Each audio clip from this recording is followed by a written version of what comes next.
Oi, gente! Hoje eu trouxe aqui pra vocês análise completa e referências da música do Judas lá do canal do 7 Minutos. Já trouxe aqui a reação dessa música pra vocês. Peguei sim algumas referências que eles colocaram nessa música, só que aqui a gente vai ver algumas que passaram despercebido, né? Espero que vocês gostem desse vídeo. Deixa o like e se inscreve no canal. Hoje nós vamos analisar a música Judas do 7 Minutos. Sem viés religioso, só vamos ver quantas referências a gente consegue pegar aqui.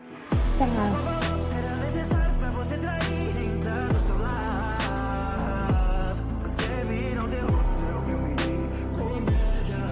Um traidor por 30 moedas. O vídeo começa com o texto de Salmos, capítulo 41, versículo 9. Até meu próprio amigo íntimo, em quem eu tanto confiava, que comia do meu pão, levantou contra mim o seu calcanhar. Aqui Davi, o rei e escritor, fala sobre até mesmo seus aliados mais achegados se virando contra ele. Também pode ser visto como uma profecia do que Judas viria a fazer com Cristo no futuro. Então a música começa falando sobre um amigo que sempre foi serpente. Você nunca quis ser gente, você sempre foi serpente. Acho que aparentemente só eu que não vi. O vídeo mostra uma serpente tentando morder uma maçã. Referência direta à serpente que de maneira sorrateira enganou Eva, levando-a a pensar que Deus estava escondendo algo bom dela ao dizer que não deveria comer do fruto. Na verdade, ela sabia as verdadeiras consequências dessa atitude. Moral da história, não ouça conselhos de serpentes, que são amigos maldosos. É isso que eu mais fico assim, cara. Ela sabia da consequência, porém quis correr o risco. É aquela coisa, né? Você precisa ver pra crer. Ela fez e pagou.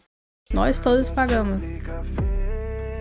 Essa será a nossa última série. Bendito seja o sangue do cordeiro. Nem de nós nunca foi herdeiro. O objetivo era ter dinheiro sem precisar se vender. E as escuteiros do dono do ouro e da prata. Sem coração como um homem de lata. O olho de lata cobiça ela plata. O Homem de Lata.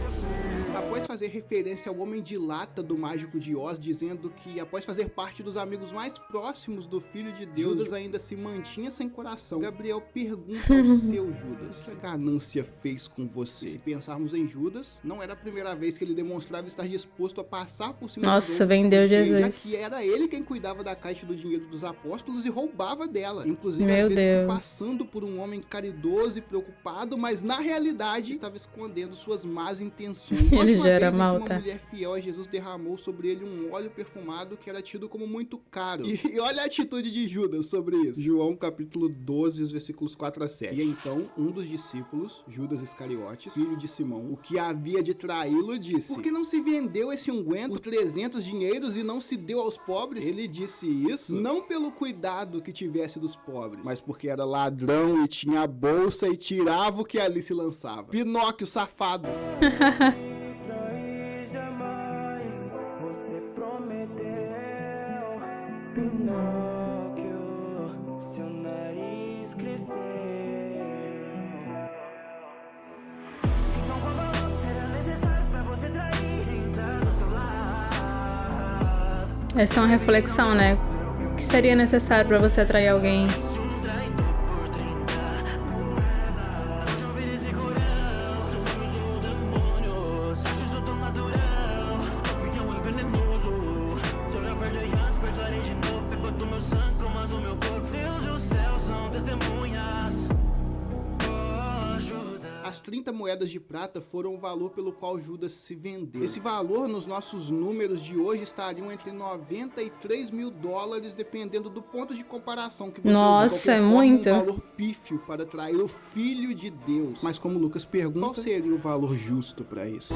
Se eu já perdi antes, perdoarei de novo. Beba do meu sangue, comando meu corpo. Jesus disse isso em dois momentos. Na ceia, quando oferece o pão e o vinho, que representavam seu corpo, que seria oferecido como sacrifício pelos nossos pecados. E uma outra certa vez, ao ensinar, ele diz: quem come a minha carne e bebe do meu sangue tem a vida eterna, e eu ressuscitarei no último dia. Imagine como os judeus que estão ouvindo isso devem ter ficado chocados. Talvez pensem que Jesus está falando sobre o canibalismo ou sobre uma violação da lei de Deus sobre sangue. Mas Jesus não está Olha, teve algumas pessoas que não entenderam ele ter falado: coma do meu pão, beba do meu sangue. Então ele vai explicar agora.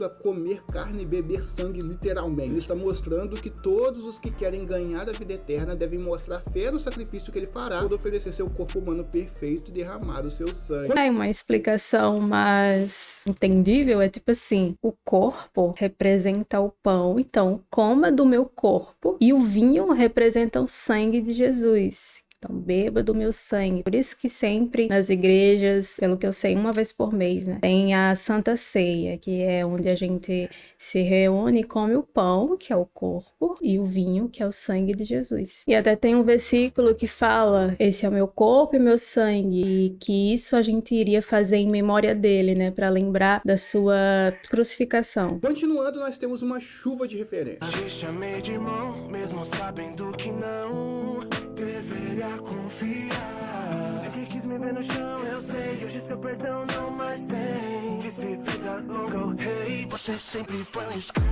Mais hits no meu cipher. Cê é Matrix, você é o cipher. Perdoe o pai, ele não sabe o que forte é um calabouço. Mão na parede. Quando Jesus estava sendo crucificado, ele falou, né, perdoa eles, Pai, pois eles não sabem o que fazem. No caso, falando com as pessoas que estavam condenando ele, né, querendo a sua morte.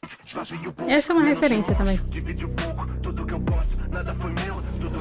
Aqui nós vamos sair um pouco da Bíblia para falar de Rei Leão. Scar é um personagem Essa eu não muito peguei. interessante, porque ele nunca demonstrou ser de fato leal ao reino, mas Mufasa amava seu irmão, mesmo que aparentasse ser distante. Irmão? Em contraparte, Scar buscava criar uma oportunidade para tirar seu irmão do caminho, e quando consegue, ele finalmente olha nos olhos dele e diz as palavras que passou a vida toda se recusando. Vida longa ao rei. E temos agora uma referência Passada. a Matrix. Matrix é um mundo de ilusão criado pelas máquinas para manter os humanos adormecidos enquanto sugam a energia deles. Tá aí, pra quem não sabe, de onde Kishimoto tirou a ideia de Tsukuyomi infinito. Cypher fazia parte dos poucos que acordaram Nossa, desse eu nunca sono ia imaginar, para se tá? rebelar Essa contra as referência. máquinas. Mas Não ele assisti acreditava também o que filme? a vida na Matrix era muito melhor do que a vida real. Como ele mesmo diz, A ignorância é uma benção. e por isso ele decide Até parece. trair seus companheiros para conseguir retornar para seu sonho. E então voltamos a Jesus, onde ele pede o perdão de seu pai aos seus executores, pois eles não sabem O que fazem. Jesus foi capaz de perdoar aqueles que riam enquanto ele sofria. É duro isso. E então nesse trecho aparece discretamente o texto de Provérbios 8:13. Achou que não notaríamos? Mas não. Lá embaixo, bem Senhor é pequenininho. odiar o mal, a soberba e a arrogância, o mau caminho e a boca perversa eu odeio. Um texto que se alinha totalmente com as palavras do Gabriel. O ódio é um calabouço, uma prisão que detém todos que o alimentam. Por isso Jesus foi capaz de perdoar aqueles que o causaram tanta dor. Opa! Achou que não notaríamos? Mas notamos. De novo, Mateus 28:20. Quase Depois não de orientar vimos. seus discípulos a ensinar tudo que aprenderam com ele a outras pessoas, ele os garante que não estariam sozinhos. E eis que estou convosco todos os dias. E então Gabriel fala sobre ter tido uma parceria. Menos remorso, divide um pouco, tudo que eu posso. Nada foi meu, tudo foi nosso. Nada foi meu, tudo foi nosso. E ainda assim, o outro ainda teve coragem de se virar contra ele. Como que eu imagino ser uma breve referência ao milagre da multiplicação dos pães, quando ele fala sobre Exato. dividir o pouco, ou transformar o pouco em muito. Então qual valor será necessário pra você trair e entrar do seu lar? Você vira um terror, seu filme de comédia. E se um traidor por 30 moedas? Hoje eu virei esse corão, usou demônios. A parte que eu mais amei foi essa. Escorpião é venenoso. Se eu já perdi antes, perdoarei de novo. Beba do meu sangue, coma do meu corpo. Deus e o céu são testemunhas. Compartilhamos o pão. Faça-me chamar de mal. Meu Deus. Pesado, tá?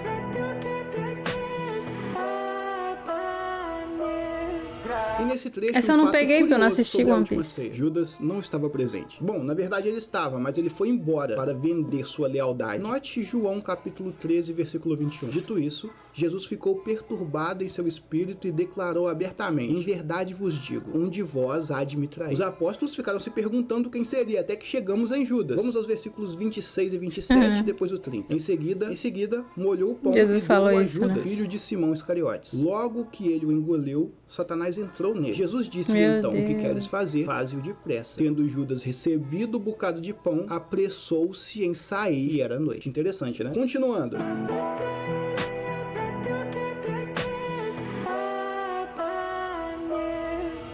Aqui eu acredito que seja uma referência ao One Piece, sobre o Barba Negra ter traído seu pai, que o acolheu e o aceitou como seu filho e parte da sua família, mas ainda assim ele desviveu um de seus companheiros em prol de sua própria ambição.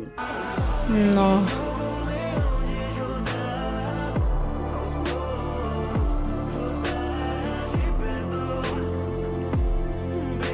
Eu não consigo. Porque tem uma volta do Judas Tadeu. Coitada do Judas Tadeu.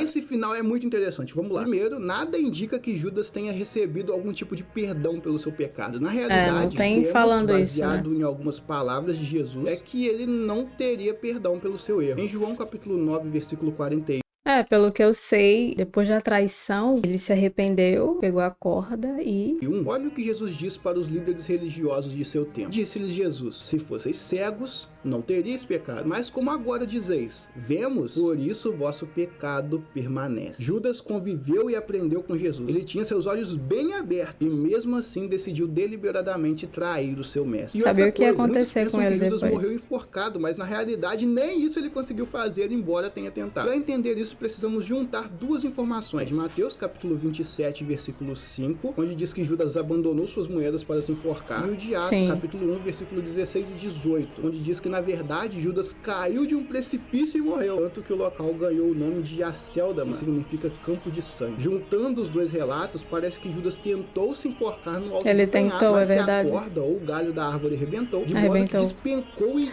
explodiu nos rochedos. Mas tipo assim, ele tentou, então ele queria, né? E aconteceu, eu acho. A volta de Jerusalém torna isso concebível. E esse foi o fim do traidor. Eu gostei demais de fazer esse vídeo, foi um mix de emoções e a música é muito boa. Parabéns muito boa por jogar o nível lá em cima. E se eu deixei alguma coisa passar, deixa aqui nos comentários. Obrigado e tchau!